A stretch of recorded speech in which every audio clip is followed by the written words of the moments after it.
كل سنة وانتم طيبين. النهاردة هنعمل مع بعض البيتي فور بالسمنة بمكونات سهلة واقتصادية وهتعجبكم جدا جدا. اللي ما لحقتش تخلص البيتي فور، انا عملت لك النهاردة بيتي فور بطريقة حلوة ومقادير مظبوطة 100%، وهيعجبكم جدا وليه نكهة متميزة. كل اللي هياكله عندك هيحلف بحياتك ويقول تسلم ايديكي، لان فعلا المكونات بتاعته حلوة جدا. احنا عايزين نعمل كل حاجة بس تكون في متناول ايدينا كلنا. لو اول مرة تشوفوني على القناة، أنا مروة عبد الغني. أتمنى إن انتوا تدعوا لي دعوة بظهر الغيب ولكم بالمثل. هنبدأ مع بعض على طول بالمكونات بتاعتنا. معايا كوباية من السمنة، طبعا هنا لازم تكون بدرجة حرارة التلاجة، تكون ساقعة ما تكونش باردة زي ما انتوا شايفين، لازم تكون ساقعة. هنا احنا هنعملها بالمج بتاع الشاي اللي هو سعته 250 ملي. المج اللي انت هتعملي بيه السمنة هتعايري بيه باقي المكونات علشان يطلع معاكي مظبوط جدا. الخطوات دي مهمة جدا لنجاح البيتي فور بالذات، لان بيبقى حساس جدا في الشغل بتاعه. هنبتدي ان احنا نفك السمنه بتاعتنا لان هي زي ما انتم شايفين ساقعه، فهبتدي اضربها بالمضرب كده لحد ما يبقى القوام بتاعها كريمي واللون بتاعها يبقى يتغير شويه. تمام كده، هنبتدي ان احنا نضرب فيها لحد ما توصل معانا لان هي يبقى اللون بتاعها فاتح. طيب لو انت ما عندكيش سمنه وحابه تعمليها بالزبده، حطي نص سمنه ونص زبده او حطي زيت، يعني اخلطي المواد مع بعض. بعد كده معايا هنا نص كوبايه من السكر البودر. اهم حاجه السكر البودر بتاعنا نضربه في الكبه بتاعتنا في البيت، ما نشتروهوش من بره لان بيبقى فيه بعض الاضافات وبيكتروا فيه نسبه النشا، فبتلاقي المخبوزات بتاعتك بتقرمش او ناشفه شويه. تمام كده. كده المقادير بتاعت الاتنين دول 100% مظبوطين، طلع اللهم بارك وعلى ضمانتي. تمام كده. بمجرد ما يوصل قوام للمرحله دي، هنجيب معانا حبه واحده من البيض، عليها ربع معلقه من الفانيليا.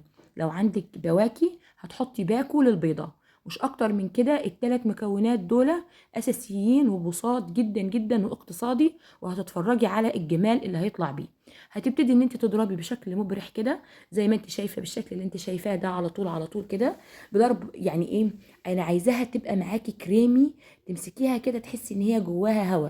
فهتبتدي ان انت تلمي الجوانب بتاعتك وتشوفي القوام هو كده ولا لسه عايز يتضرب معانا شويه. هنسيب كده المواد السائله وندخل على المواد الجافه. معايا هنا كوبايتين من الدقيق، هاخد منهم معلقه واحده هنشيلها على جنب هنستعملها بعد كده. هنشيلها ونحط مكانها معلقه من النشا، والنشا هيديكي قرمشه حلوه جدا. بعد كده هنا هنحط معانا ذره من الملح، ودي طبعا سنه زي ما انتم عارفين لازم تتحط في كل حاجه. بعد كده هنقلب المكونات الجافه بتاعتنا كويس جدا بالشكل اللي انتم شايفينه ده. هنجيب معانا الخليط السائل، السمنه والبيض والسكر وكمان رشه الملح والفانيليا، ونحط عليها الدقيق بالشكل اللي انتوا شايفينه ونقلب. القوام مش عايزينه يبقى تخين ولا خفيف، يعني هيبقى القوام وسط بحيث ان انت ما تبقاش معاكي دايبه. لو حاولتي ان انت تخففي القوام فهتدوب منك.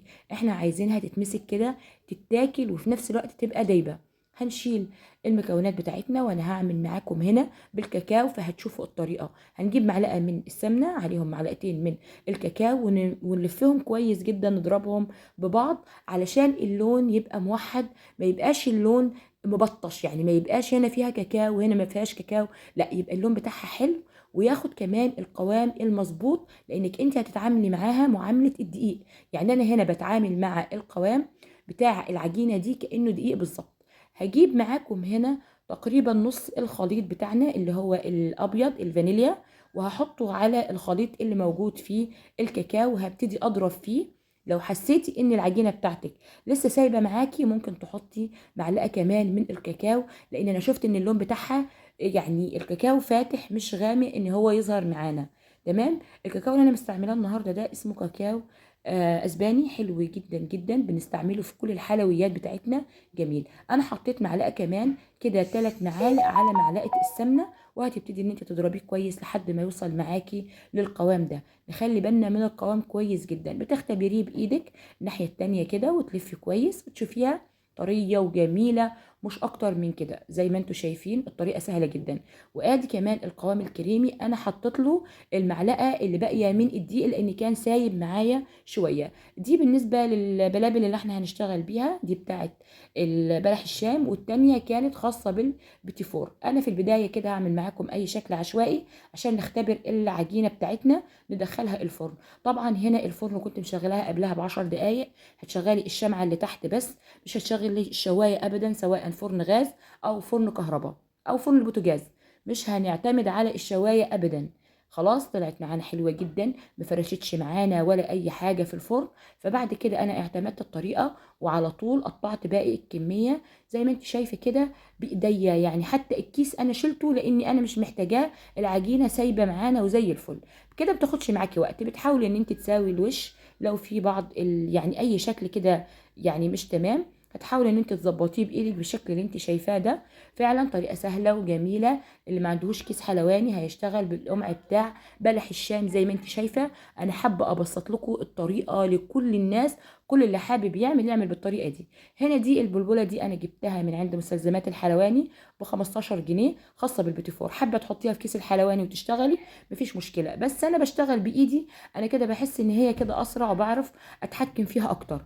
زي ما انتم شايفين مفيش ابسط من كده ولا اجمل من كده. بالنسبه لنوع الدقيق اللي انا استعملته، ده دقيق روتانا، انا خدته معاكم في كل المخبوزات بتاعتي. زي ما انت شايفه التقطيعه بتاعتها حلوه جدا جدا.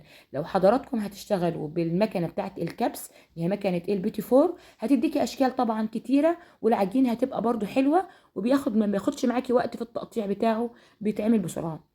تمام. انا النهارده عامله معاكي مقدار صغير علشان يتظبط معاكي، ولو ظبط معاكي نعمل بعد كده بالطريقه دي على طول. في اخر الصينيه لازم تحطي واحده لونها فاتح علشان تعرفي التسويه بتاعه اللون الكاكاو استوت معاكي ولا لا. خلاص كده دخلناها الفرن على درجه حراره 170. وبعد كده المره الاولانيه اخدت معايا الصينيه الاولانيه 22 دقيقه. المره التانية طبعا الفرن خلاص كانت سخنت، فاخدت معايا بالظبط 19 دقيقه وطلعتها باللون اللي انتوا شايفينه ده.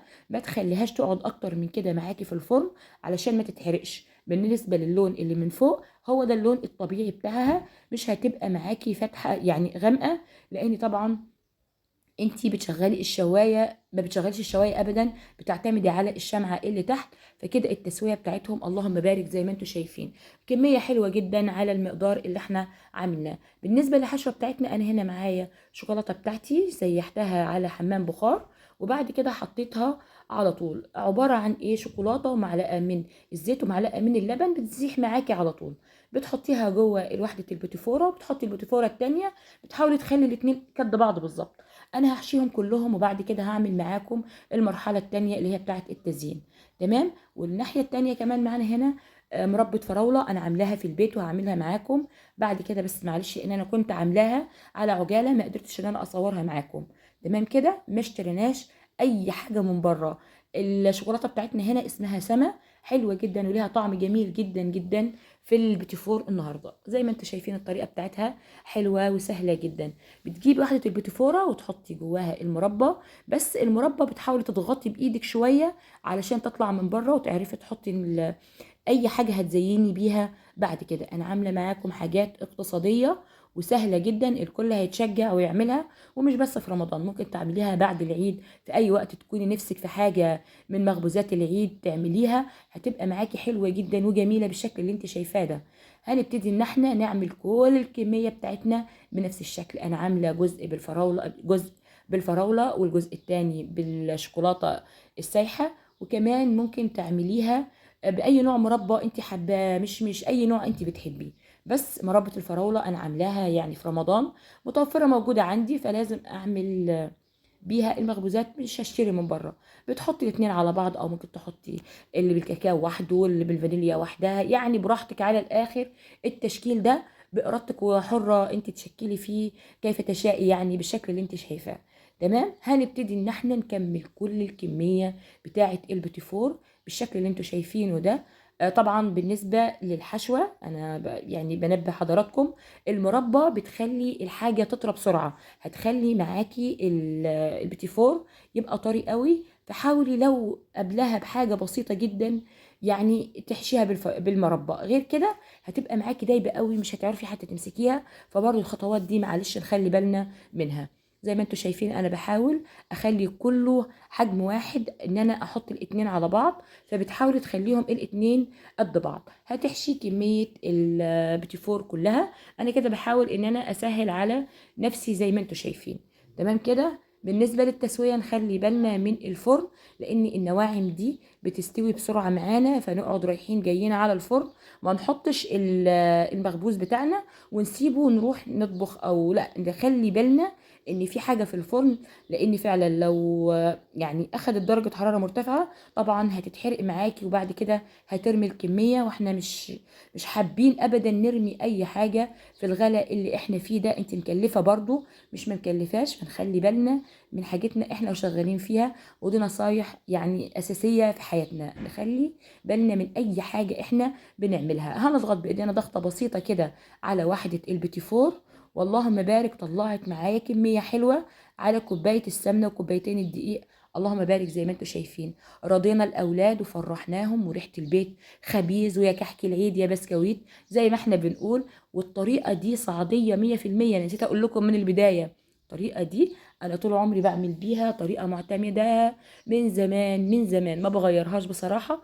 اسهل طريقه، وفي دقيقه بتلاقيها خلصت، وكمان طعمها جميل جدا. جربيها كده. خلاص انا خلصت الحشوه بتاعتي كلها زي ما انت شايفه، اللي بالمربى واللي بالشوكولاته بالشكل الجميل اللي انتوا شايفينه. هتبتدي بقى ان انت تزينيها من بره. هتجيبي معاكي كيس مطبخ وتجيبي الشوكولاته بتاعتك، طبعا هي كده القوام بتاعها تقل، فهتجيبي نص واحده البيتي فور وتحطيها في الشوكولاته، وتخليها لحد ما تاخد الهواء معاكي، وتبتدي ان هي تنشف على الوش بتاعها. هتدي منظر جميل جدا وبيلمع. معايا هنا الفرماسيلا الالوان، هعمل برضو بيها. انا عملت معاها بسكوت، عملت معاكم قبل كده بيها بسكوت الانكشاير. فاحنا طبعا كلها تزيين، وكله هيحتاج معانا شكل جميل علشان يبقى حلو كده ويتاكل بالشكل اللي انتوا شايفينه ده. برضو هتجيبي نصها وتحطي عليها واحدة الفرماسيلا. طبعا انا كنت حاطه جزء المربى طالع لبره شويه، وبتضغطي بايدك فبيبقى مظبوط. كمان معانا هنا معلقتين من جوز الهند، بتكوني مطلعه الفراوله شويه لبره، وبتضغطي بايدك على جوز الهند بيطلع معاكي بالشكل الجميل ده. كده المكونات موجوده في كل بيت. طبعا احنا جايبين لرمضان، اللهم بارك، خيرات ربنا الحمد لله رب العالمين كتيره. اللهم صل وسلم وبارك على سيدنا محمد وعلى اله وصحبه اجمعين. شكلها حلو جدا وبسيطه جدا جدا. انا ما بحبش اكلف حتى نفسي، يعني الواحد يفرح ويفرح اولاده باقل حاجه. يعني انت لو حبيتي تشتري كيلو البيتي فور من بره، تقريبا السعر بتاعها هيعدي ال 150 جنيه. لو جيتي حسبتي التكلفه اللي انت عملتي بيها الكيلو ده في البيت، طبعا مش هتوصل لكده ابدا.